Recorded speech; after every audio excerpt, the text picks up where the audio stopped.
हाँ, hello, good morning to all of you. Welcome to Rashtriya online classes. Myself Govind Singh Tanwar, I am PGT biology. तो कैसे बेटा? Very good morning Himanshu, very good morning Antima, very good morning, very good morning बेटा. How are you? कैसे हैं आप सभी? Okay, चलिए अपन class को कंटिन्यू करते हैं. एक बार सभी अपना वीडियो ऑन कर लीजिए. जितने भी बच्चे हमारे जुड़ चुके हैं, एक बार सभी अपना वीडियो ऑन कर लीजिए बेटा. ओके,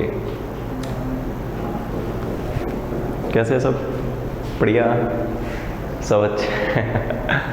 ठीक है, सभी बच्चे बिल्कुल अच्छे हैं ना? चलिए शुरू करते हैं. ओके, देखिए आज हम बहुत ही इंटरेस्टिंग टॉपिक समझने वाले हैं बेटा. बहुत आराम से समझेंगे. हम लास्ट क्लास में बात कर चुके थे सेल मेम्ब्रेन की. किसकी बात कर चुके थे बच्चों? Cell membrane. लेकिन हमने सेल मेम्ब्रेन में एक मॉडल समझने वाले थे. आपको मेरी आवाज़ सुनाई दे रही है? एक बार थम्स अप कर दीजिए. ओके ओके ओके, ठीक. तो देखिए बच्चों, आज हम बात करने वाले हैं सेल मेम्ब्रेन मॉडल पर ही. और लास्ट क्लास में जो सेल मेम्ब्रेन मॉडल दिया गया था वो दिया गया था सिंगर एंड निकोल्सन के द्वारा. किसके द्वारा दिया गया था? Singer and Nicholson. चलिए तो देखते हैं थोड़ा सा उसके बारे में.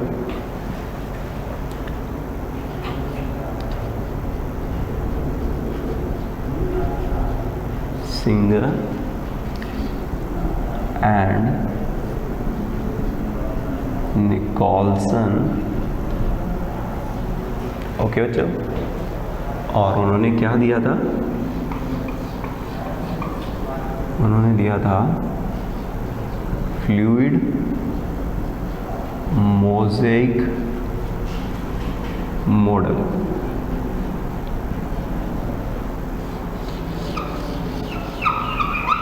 ओके, ठीक है बच्चों. सिंगर एंड निकोल्सन ने एक फ्लूइड मोज़ेक मॉडल दिया और फ्लूइड मोज़ेक मॉडल को सिंगर एंड निकोल्सन के द्वारा समझाया गया. तो कैसे समझे? देखिए सबसे पहले बेटा बेसिक, अगर हम कोई एक सेल देखते हैं, if we have a cell, okay, so cell have a nucleus. This structure will be nucleus and this structure is called cell membrane. This is cell membrane. Okay बच्चों, got it? I have a cell and cell surrounding a covering is called cell membrane. Okay, clear है? ठीक है. सो अगर हम इस cell membrane को थोड़ा detail करें, सेल मेम्ब्रेन को अगर हम थोड़ा सा डिटेल करें तो हमें सेल मेम्ब्रेन को कट करना होगा. क्या करना होगा बच्चों? कट करना होगा. तो जब हम सेल मेम्ब्रेन को कट करेंगे, उसका एक स्लाइस देखेंगे, तो सेल मेम्ब्रेन को जब स्लाइड में कट करेंगे तो उसके लिए क्या प्रोसीजर होता है? एक आपको मैं एक फ्रीजिंग मेथड बताता हूँ. एक्चुअली सेल को कैसे देखा गया? Freezing method. फ्रीजिंग मेथड का क्या मतलब है? एक आइस क्यूब है, ओके, एक आइस क्यूब है, एक बर्फ का टुकड़ा है, और उसके मिडल पार्ट में हमने एक सेल मेम्ब्रेन को रख दिया with the help of microscope. किसकी हेल्प से बच्चों? माइक्रोस्कोप की मदद से. फिर उसके बाद हम क्या करेंगे? इस आइस क्यूब के कुछ ट्रांसफर सेक्शंस कटिंग करेंगे. क्या कट करेंगे बच्चों? Transfer sections. तो जब हम इसको कट करेंगे तो बहुत थिन स्लाइसेस हमें मिलेंगे. यस या नो? बहुत थिन स्लाइसेस मिलेंगे. तो जब वो थिन स्लाइसेस मिलेंगे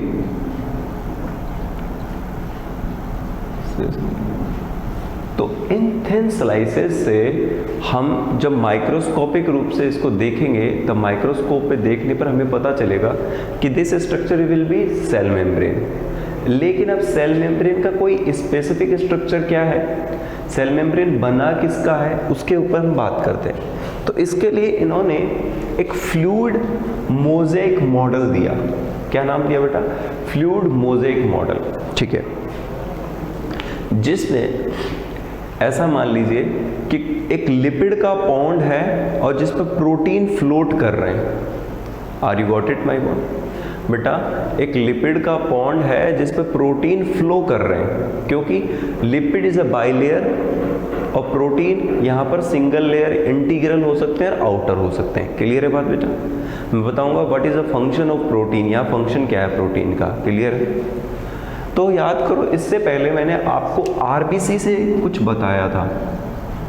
we discuss about the RBC. तो मुझे बताइए मैसेज करके आप लोग कि आरबीसी में लिपिड कितने परसेंट है? How many percent lipid in RBC? Very good Himanshu, 56। और प्रोटीन, प्रोटीन कितना परसेंट है? 40%। Thank you. ओके, पता चल गया बेटा, प्रोटीन यहाँ पर 40% है। चलिए ठीक है, अब हम यहाँ से देखें तो फ्लूइड मोज़ेक मॉडल के द्वारा हमने देखा कि आरबीसी का जो कंपोनेंट है वो है 56% लिपिड और 40% प्रोटीन। 56% तो कौन है भैया? आरबीसी, और 40% है प्रोटीन। हाँ कौशिक, वेरी गुड बेटा, वेरी गुड। ओके, अब हम इसके स्ट्रक्चर को समझने वाले हैं बच्चों।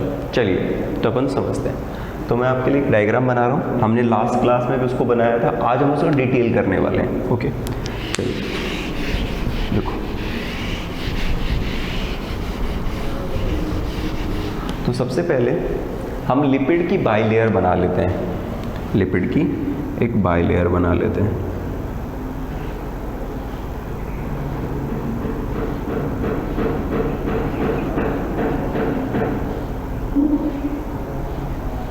थोड़ा सा वेट करिए बच्चों, हम बना रहे हैं।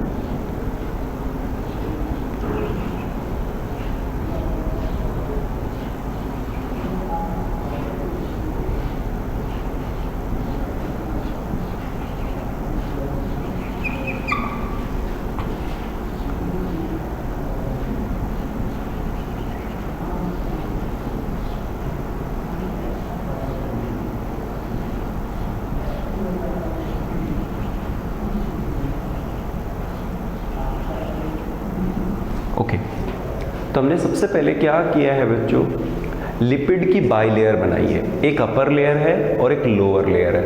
ओके ठीक है, आराम से समझते हैं। तो sir this is upper layer, upper layer और that's is lower layer. Okay बच्चों, एक तो कौन सा लेयर है? अपर लेयर है, और दूसरा कौन सा लेयर है? Lower layer. तो जो अपर लेयर है, ठीक है, जो अपर लेयर है और जो लोअर लेयर है, ये दोनों किसके बने हैं बच्चों? लिपिड के। लिपिड, तो लिपिड के कितने लेयर हुए? मोनो लेयर या by layer? By layer. Okay, lipid एक बाई लेयर है, 2 लेयर से बना है। ठीक है, तो लिपिड हो गया भैया बाई लेयर। ओके बच्चों, अब थोड़ा सा समझते हैं इसको।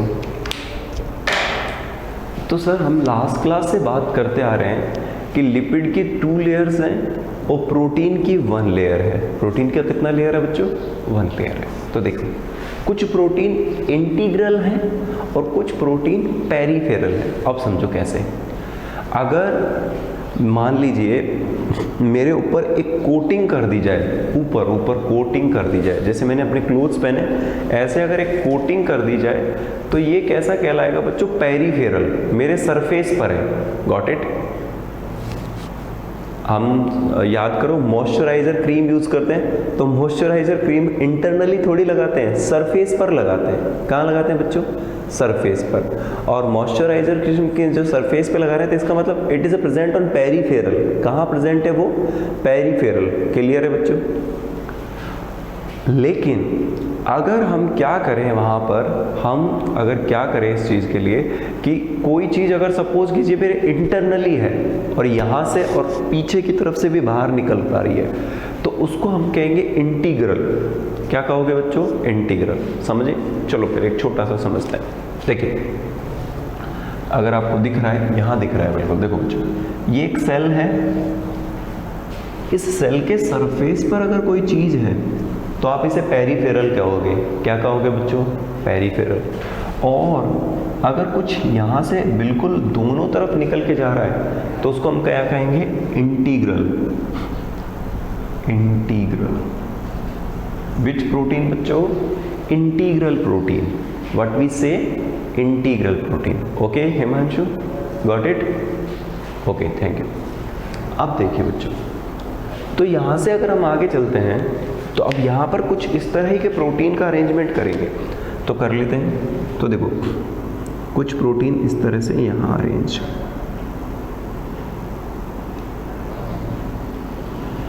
ये लो, एक दिखा, आपको दिखाई दे रहा है ना? ओके। और कुछ प्रोटीन यहाँ है, तो ये पेरीफेरल हुआ और ये वाला कौन सा हुआ? Integral protein. Got it? चलिए, इसके साथ यहां भी एक पेरीफेरल होगा, ये भी पेरीफेरल प्रोटीन है, ये भी पेरीफेरल प्रोटीन है और ये इंटीग्रल प्रोटीन है। अब बताओ बच्चों, लिपिड की वन लेयर है, इसका मतलब लिपिड कहीं कहीं प्रेजेंट है, इसीलिए तो लिपिड यहाँ सॉरी प्रोटीन कहीं कहीं प्रेजेंट है। तो लिपिड 56% हुआ और प्रोटीन कितना परसेंट हुआ बच्चों? 40%। तो यानी लिपिड के कंपैरिजन में प्रोटीन का अमाउंट तो कम है। यस या नो? यस। ठीक है। इसके साथ मैंने आपको कुछ बताया था कि बच्चों इनके साथ कुछ कार्बोहाइड्रेट यूनिट्स भी होते हैं, मोनो शुगर्स कहते हैं अपन उनको, मोनो शुगर, सिंपल शुगर्स होते हैं। क्लियर है? ओके। तो यहाँ पर कुछ मोनो शुगर्स हैं, हम बना सकते हैं मोनो शुगर्स हैं। तो यहाँ कुछ मोनो शुगर्स हैं, अगर आप देख पा रहे हो तो these are mono sugars. Okay बच्चों, these are mono sugars. Mono sugars का मीनिंग क्या है? जो सिंपलेस्ट टाइप ऑफ कार्बोहाइड्रेट्स हैं वो अटैच है प्रोटीन्स के साथ में। Okay, sugar molecules. Yes sir, from future doctor, very good very good. Sugar molecules, very good, thank you. तो देखिए बच्चों, शुगर मॉलिक्यूल्स, तो मैं यहाँ लिख सकता हूँ मॉलिक्यूल्स। ओके, शुगर मॉलिक्यूल्स, हाँ यस, वेरी गुड। और देखिए बच्चों, यहाँ से अगर हम देखें तो देखो ये वाला पार्ट है और ये वाला भी देखें अपन, ये वाला भी पार्ट है। ओके बच्चों, तो अगर आप सरफेस पर देख पा रहे हो तो प्रोटीन में भी हम दो चीज़ें देख पाएंगे, एक तो होता है बेटा ट्रांस और एक होते हैं सिस। ठीक है बच्चों, तो देखो यहाँ पर ये जो सरफेस में लिपिड से जुड़े हुए हैं, this part will be called trans protein, trans protein. और अपर सरफेस पर हम उनको कह रहे हैं बच्चों सिस प्रोटीन। क्या कह रहे हैं? Cis protein. Okay, this is cis protein. Clear dear students? यहाँ तक की बात। बेटा कुछ जल्दबाजी में नहीं करना है, बहुत ही आराम से सिंप्लीफाई से समझना है अपन को, बहुत ही आराम से, आपको बहुत अच्छे से चीज़ें क्लियर होगी। ओके, बहुत ही खुशी हो रही है बेटा, फ्यूचर डॉक्टर, बायोलॉजी, ऐसी आप लोगों की आईडीज़ है, तो इसका मतलब ये डेडिकेशन दिखता है सब्जेक्ट के लिए। राहुल राठी, बेटा कोई प्रॉब्लम है राहुल? राहुल राठी, एनी प्रॉब्लम राहुल, या हम आगे चलें? ओके, चलिए हम आगे चलते हैं। अब देखो बच्चों, तो इस स्ट्रक्चर में यहाँ पर अगर आप देखें तो यहाँ पर लिपिड मॉलिक्यूल, यहाँ भी लिपिड मॉलिक्यूल, यहाँ अपर प्रोटीन मॉलिक्यूल, ये इंटीग्रेटेड प्रोटीन है बच्चों। कैसे प्रोटीन है? इंटीग्रेटेड। अगर आपको थोड़ा सा दिखाई दे रहा है, बिल्कुल अच्छे से दिखाई दे रहा होगा, मैं थोड़ा और डार्क कर देता हूँ, ये बच्चों थोड़ा सा फोकस करके देखो, these protein are make as a carrier. Carrier protein कहलाते हैं बच्चों ये। कैसे प्रोटीन कहलाते हैं बच्चों ये? Carrier protein. ओके, कैसे प्रोटीन कहलाएंगे बच्चों ये? Carrier protein. कैरियर प्रोटीन का क्या काम होता है? आपने कोरियर सुना है? कोरियर, हमारा कोई भी सामान कोरियर मैन ला करके हमें तक पहुंचाता है। तो कैरियर प्रोटीन यहाँ क्या करते हैं? इनसाइड से आउटसाइड कुछ चीजें जाएंगी और आउटसाइड से सेलेक्टेबल कुछ चीजें अंदर की तरफ जाएंगी। क्लियर है बच्चों? यस, क्लियर है ना? तो कोई तो हो चेकिंग करने वाला चेक करे कि जिसमें से कि सेल के अंदर क्या जाना चाहिए और सेल के बाहर क्या जाना चाहिए। क्लियर है बच्चों?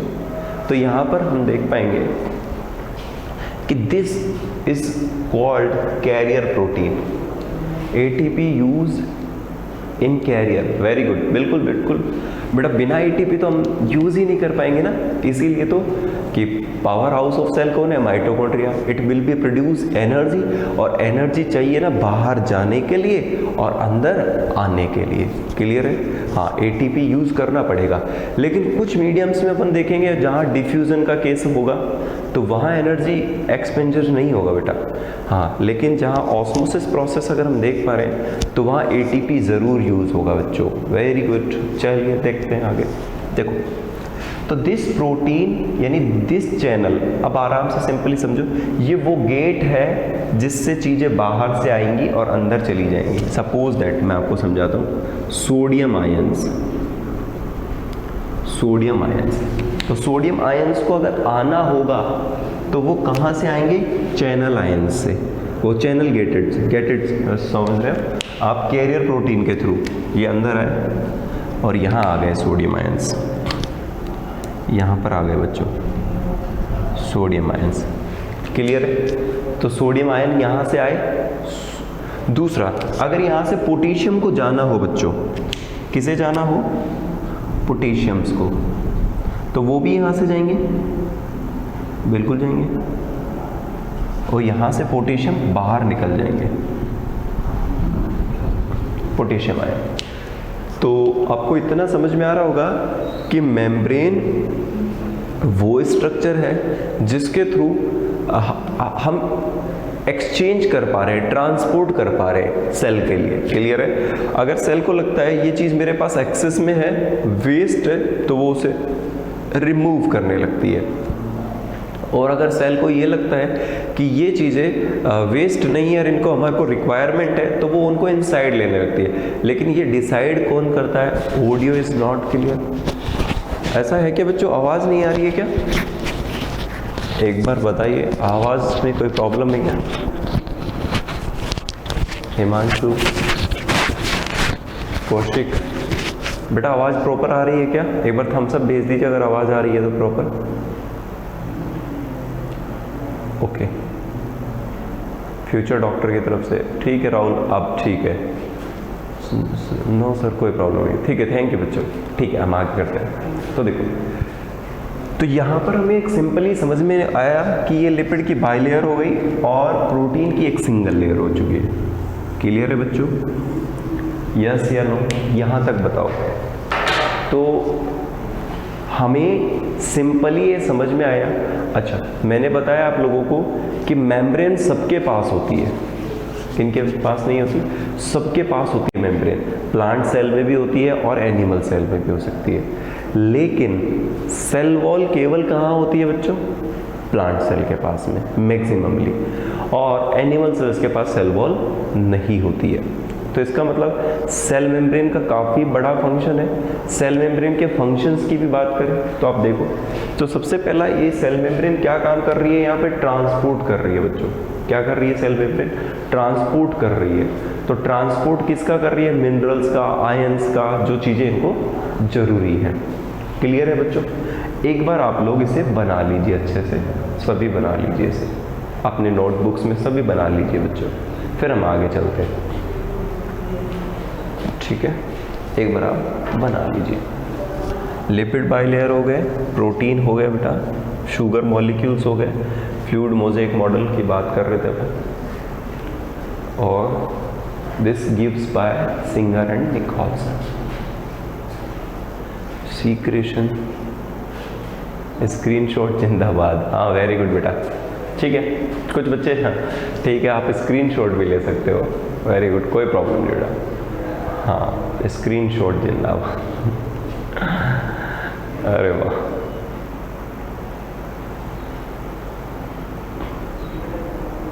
चलिए। क्लासरूम जैसा फील आ रहा है क्या? हाँ क्लासरूम जैसा फील आ रहा है क्या बच्चों? थोड़ा थोड़ा लग रहा है घर पे?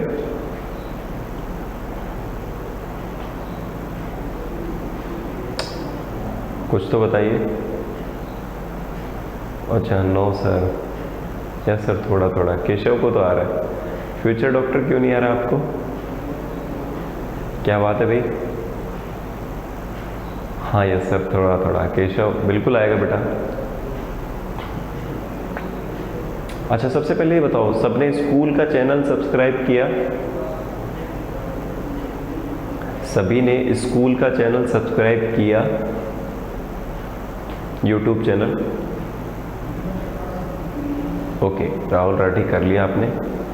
ओके बेटा, आप लोग सभी यूट्यूब चैनल पे जाकर पे अपने जो भी वीडियोस मिस हो गए हैं वो आप वहाँ देख सकते हो, सभी क्लासेस के लिए। फिजिक्स की अभी हो नहीं रही, केमिस्ट्री, बायोलॉजी, मैथ्स और इंग्लिश की प्रॉपर क्लासेज आ रही है बेटा। आप सभी बच्चे वहाँ पे क्लासेस को देख सकते हो। क्लियर है? ओके। दूसरा बेटा, स्कूल का बहुत बड़ा डेडिकेशन है आप लोगों को एजुकेशन को इंटरप्ट ना करने के लिए। वो चाह रहे बेस्ट से बेस्ट चीज़ें आप तक पहुंचाई जा सकें, इसलिए हम बहुत टेक्निकल टीम के थ्रू, सब फिजिक्स की नहीं आ रही। हाँ केशव, जल्दी बेटा हम फिजिक्स भी करवाने वाले हैं और बहुत अच्छी क्लासेस होंगी आपकी फिजिक्स की भी, डोंट वरी। तो आप लोग एजुकेशन स्कूल पर ट्रस्ट करिए। अब भी फिजिक्स की भी बहुत जल्दी हम क्लासेस करवाने वाले हैं। अभी आप जो अवेलेबल है उन पर थोड़ा सा फोकस करिए और उसके साथ होंगे बेटा, है ना। और भी कोई प्रॉब्लम हो आप मुझे बता सकते हो बेटा, कोई भी प्रॉब्लम हो आप लोगों को, ठीक है। बस थोड़ा सा हमारा मेन मोटो क्या रहना चाहिए 11th-12th वाले बच्चों को, कि 2 साल हमने बहुत अच्छे से पढ़ाई करनी है, बहुत ही अच्छे से पढ़ाई करनी है और अपनी लाइफ के जो गोल्स हैं उनको अचीव कर लेना है बच्चों। ओके, ठीक है। आगे चले अपन, तो अपन यहीं से अब इसके कुछ फंक्शंस की भी बात कर लेते हैं। किसकी बात कर लेते हैं बच्चों? फंक्शंस की भी बात कर लेते हैं। तो सबसे पहला 9th और 10th में तो नहीं पढ़े सर। अरे अब पढ़ोगे, बिल्कुल पढ़ोगे, कोई बात नहीं। 11th-12th में हम सारा करवा देंगे, आप जरूर पढ़ेंगे, बिल्कुल पढ़ेंगे बेटा, बिल्कुल पढ़ेंगे हम, ठीक है। चलिए, तो देखो बच्चों, अब हम इसके फंक्शंस की बात करते हैं और फंक्शंस से साथ में हम आगे चलेंगे फिर। तो फ्लूइड मोज़ेक मॉडल सबसे इम्पोर्टेंट मॉडल रहा जिसको वेल एस्टेब्लिश माना गया और उसके साथ इन लोगों को नोबेल प्राइज़ भी मिला, सिंगर एंड निकोल्सन को, और उसे ही हम मैक्सिममली पढ़ते जाते हैं। इसके अलावा अदर मॉडल भी हैं, सैंडविच मॉडल, ओवरटन मॉडल, ठीक है बेटा, उनको हम इतना नहीं पढ़ते हैं, लेकिन हमें ये यहाँ पर पढ़ना है। तो आपको NCERT में जो दिया गया है वो सिंगर एंड निकोल्सन का फ्लूइड मोज़ेक मॉडल दिया गया है। कौन सा दिया गया है बच्चों? सिंगर एंड निकोल्सन का फ्लूइड मोज़ेक मॉडल। एक बार मुझे दिखाइए NCERT कितने लोगों के पास है, कितने लोगों ने फ्लूइड मोज़ेक मॉडल को ओपन करके रखा है NCERT में? How many students have NCERT? वो डेडिकेशन पता लगेगा बेटा आप लोगों का थोड़ा सा। कितने लोगों ने देखा है बताइए। अंकित, अनीश, हाँ बेटा एक बार वीडियो ऑन करके सब मुझे बता दीजिए कितने लोगों के पास एनसीईआरटी है अभी। कौशिक, राहुल, नहीं ऐसा गलत बात है बच्चों। देखो सब लोग एनसीईआरटी ले लो, सभी लोग एनसीईआरटी ले लीजिए। और उसके बाद चलिए नेक्स्ट क्लास तक सब ले आएंगे ना पक्का? एक बार हम सब भेज दीजिए, सब पक्का ले आएंगे ना नेक्स्ट क्लास तक NCERT? Okay okay okay okay, चलिए आगे चलते हैं। तो अब हेडिंग डालिए आप लोग बच्चों, फंक्शंस की बात करेंगे अपन। फंक्शंस ऑफ सेल मेम्ब्रेन कि सेल मेम्ब्रेन के क्या क्या फंक्शन है, तो हम यहाँ पर इनको समराइज कर लेते हैं। Function of cell membrane,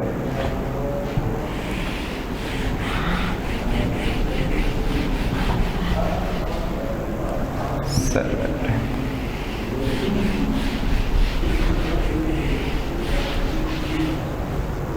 functions की बात करते हैं। चलिए फंक्शन का मतलब होता है बेटा वर्क, काम, क्या काम है उसका। तो देखो functions,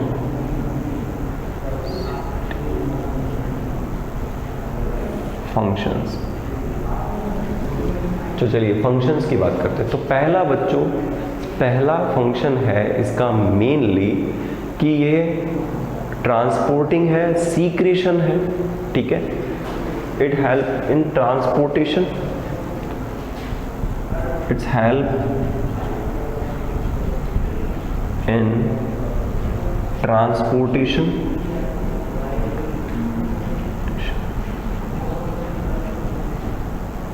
and secretion.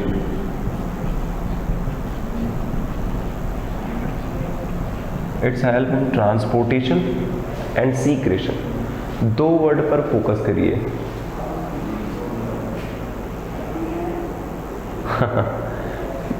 Very good बेटा, रोज अच्छा ज़्यादा ही बच्चे पढ़ेंगे, आप लोग ही बढ़ाओ बेटा इस नंबर को और सभी बच्चों तक अपना मैसेज पहुंचाओ कि बेटा क्लासेस बहुत हो रही हैं आप लोगों की, तो डोंट मिस द क्लास। ये आप लोगों की ड्यूटी है, अपने सभी क्लासमेट्स को बताओ बेटा कि प्रॉपर सारी क्लास होनी चाहिए, मैक्सिमम बच्चे आने चाहिए बेटा क्लास में। जब ये नंबर्स बढ़ते हैं ना हमें भी बहुत खुशी होती है कि तो ठीक है, आप लोगों का ये ड्यूटी है बेटा, मॉरल ड्यूटी है कि सब बच्चों को आप बताएं कि क्लासेस हो रही है, प्रॉपर तरीके से हो रही है और मैक्सिमम बच्चों को आपको कनेक्ट करना है। ओके बच्चों, चलिए ठीक।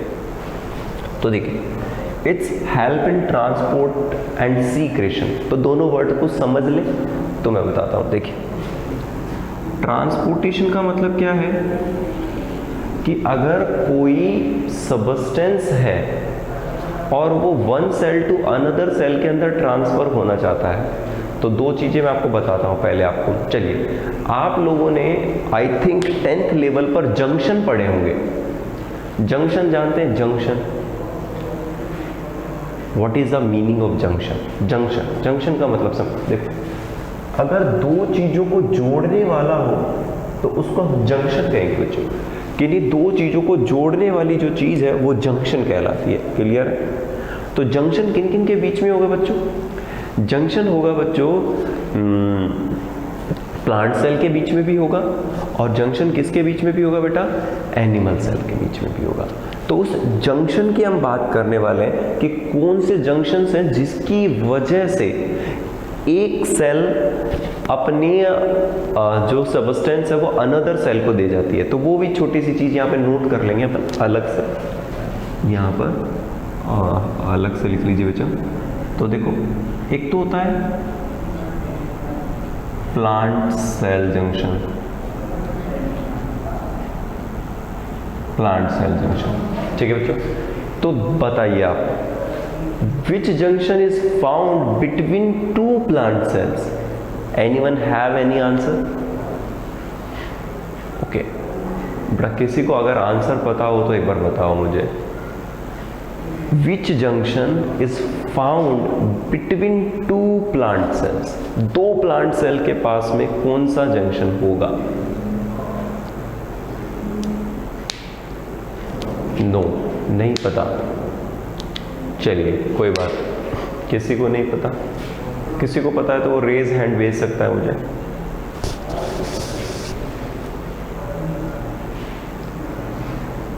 ओके, नहीं पता, ठीक है बच्चों। अपन आगे बात करते हैं। तो देखिए, तो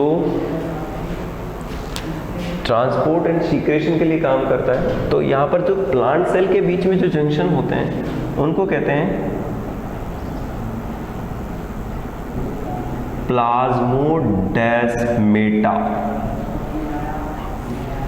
प्लाज्मोडेस्मेटा, प्लाज्मोडेस्मेटा। तो बेटा बिटवीन प्लांट सेल जंक्शन के बीच में अगर हम देखें तो इसको हम क्या कहेंगे, प्लाज्मोडेस्मेटा। ओके बेटा। और अगर यही जंक्शंस की मैं बात करूं एनिमल सेल्स के लिए तो उनके बिटवीन कौन सा है, ये भी आप देख लीजिए। एनिमल सेल, इसको कहेंगे बच्चों डेस्मोसोम्स। प्लीज मेंशन कीजिए बच्चा, बहुत ही इंपॉर्टेंट पॉइंट्स है। Between two plant cell found plasmodesmata junction and between two animal cells found desmosomes junction। Clear है? ओके, वेरी गुड बेटा। कुछ न्यू चीजें मिल रही हैं आप लोगों को। हाँ, इंफॉर्मेशन ऐड होनी चाहिए हमेशा। आप प्रमोट हुए तो ऐड होंगी, जरूर ऐड होंगी बच्चों। वेरी गुड बच्चों। ओके, तो आप लिखिए बेटा, प्लांट सेल जंक्शन में प्लाज्मोडेस्मेटा और एनिमल सेल्स के बीच में बच्चों हम क्या पढ़ेंगे, डेस्मोसोम्स। क्या पढ़ेंगे बच्चों, डेस्मोसोम्स। ये भी मैं आपको सेपरेटली बताऊंगा, व्हाट इज द प्लाज्मोडेस्मेटा और what is the desmosomes. Okay बेटा, गॉट इट। चलिए, अब यहां से पहला काम तो सर ये हो गया, ये कैसे दिखाई देते हैं। सपोज दैट, देखिए अगर ये कोई एक सेल मेम्ब्रेन है,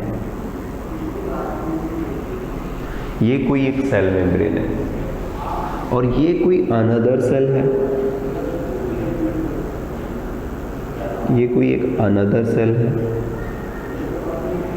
ओके बच्चों, तो ये दोनों सेल्स, आपको बहुत थिन लाइन बना के दिखाई मैंने, ये दोनों सेल्स यहाँ कनेक्टेड होंगी, यहाँ से कनेक्टेड होंगी। तो सपोज कीजिए ये प्लांट सेल का वैक्यूल है, ये एक दूसरे सेल का वैक्यूल है। ओके बच्चों, अच्छा,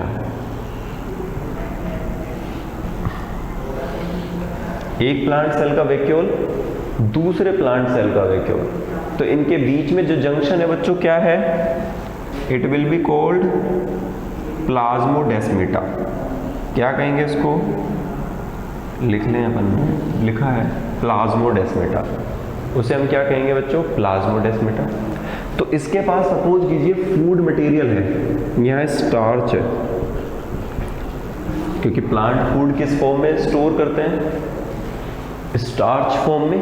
यस या नो, प्लांट की एक सेल के पास स्टार्च, अब वो अपना स्टार्च दूसरी सेल को देना चाहती है, उसके पास ज़्यादा है या दूसरी वाली के पास बिल्कुल नहीं है, तो it will be transfer starch one cell to another cell with the help of cell membrane and plasmodesmata. तो देखो प्लाज्मोडेस्मेटा अटैच है सेल मेम्ब्रेन से, तो इसके बाद बताओ ये सबस्टेंस यहाँ से इस वाली सेल में चला जाएगा कि नहीं चला जाएगा, बिल्कुल चला जाएगा बच्चों। तो क्या फंक्शन हुआ, एक तो ट्रांसपोर्टेशन, क्या काम किया, ट्रांसपोर्ट किया, और एक सीक्रेशन, क्या काम किया बच्चों इसमें, सीक्रेशन किया, सीक्रेट किया किसी भी प्रोडक्ट को। तो सीक्रेट जब किया तो एक सेल से दूसरी सेल के पास चला गया, तो उसको हमने क्या कहा है बच्चों, सीक्रेशन कहा है। Clear, okay. अब आगे देखते हैं अपन। तो सर पहला फंक्शन समझ में आ गया,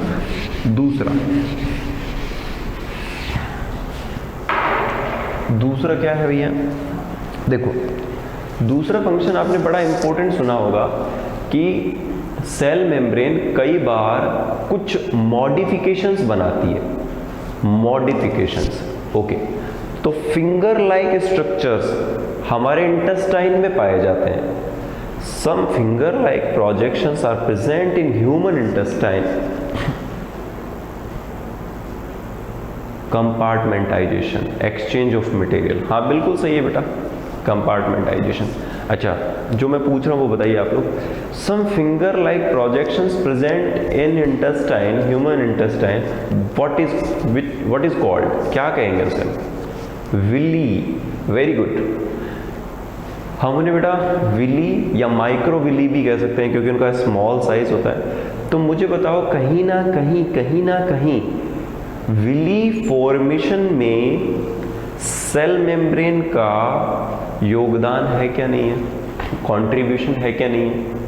बिल्कुल है, क्योंकि वो इसका मॉडिफिकेशन है। क्या है बच्चों? उसका मॉडिफिकेशन है। और किसका मॉडिफिकेशन है? सेल मेम्ब्रेन का। तो कुछ मेम्ब्रेन के मॉडिफिकेशंस लिख लेते हैं। मॉडिफिकेशन और मॉडिफिकेशन में लिखिए बच्चों, पहला Willie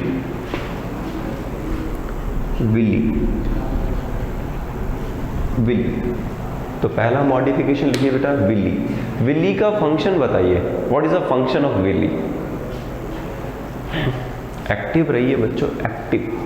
what is the function of villi का क्या फंक्शन है बच्चों? फंक्शन की बात करते हैं अपन। तो विली का फंक्शन है बच्चों एब्जॉर्प्शन।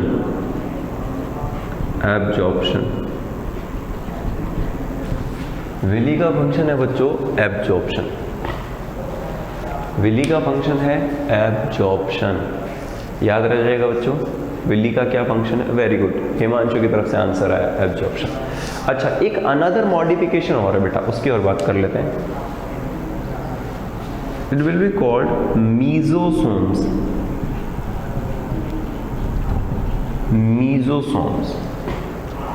क्या आपने पहले भी कभी सुना है मीजोसोम्स का नाम? मीजोसोम्स लिख लीजिए बच्चों, मीजोसोम्स। और क्या फंक्शन होता है मीजोसोम्स का, ये भी हम बात करेंगे। मीजोसोम्स, तो बेटा मीजोसोम्स का फंक्शन होता है रेस्पायरेशन। ये एक रेस्पायरेटरी ऑर्गन्स है, लेकिन कहाँ दिखाई देंगे बेटा? लोअर ऑर्गेनिजम्स में। मीजोसोम्स कहाँ प्रेजेंट होंगे? लोअर ऑर्गेनिजम्स में, हायर ऑर्गेनिजम्स में नहीं होंगे। ठीक है बेटा, मीजोसोम्स।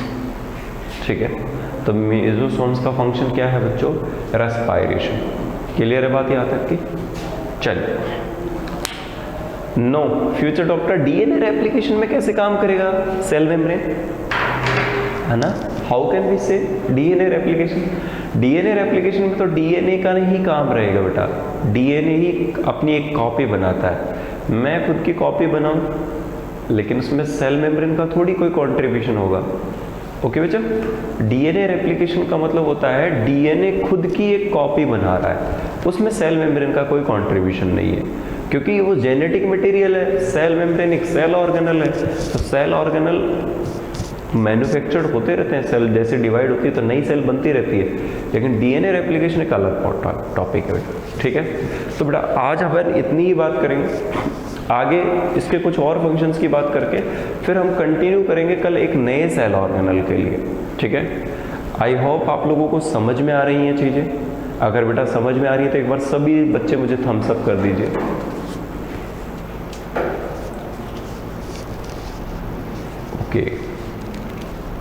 ओके, राहुल की तरफ से आ गया कौशिक। बायोलॉजी कौन है भाई? वीडियो ऑन करो बायोलॉजी। इतने इंटरेस्टिंग नाम रख लिए सभी ने अपनी आईडीज पे। ओके ठीक है बच्चों, तो सभी को समझ में आई वाली चीज़ें? हाँ जी डायमंड क्लियर है। अरे थैंक यू बेटा, क्रिस्टल क्लियर होगा, डायमंड क्लियर होगा, आप लोगों को समझ में आनी चाहिए चीज़ें, है ना। और एक बार आप लोग बेटा अपनी नोटबुक को रिवाइज कर लें और एनसीईआरटी इसके साथ में पढ़ें। ठीक है, हाँ लास्ट का 1 मिनट बेटा आपसे बात करना चाहूँगा। कोई प्रॉब्लम है आप लोगों को? कोई भी प्रॉब्लम है?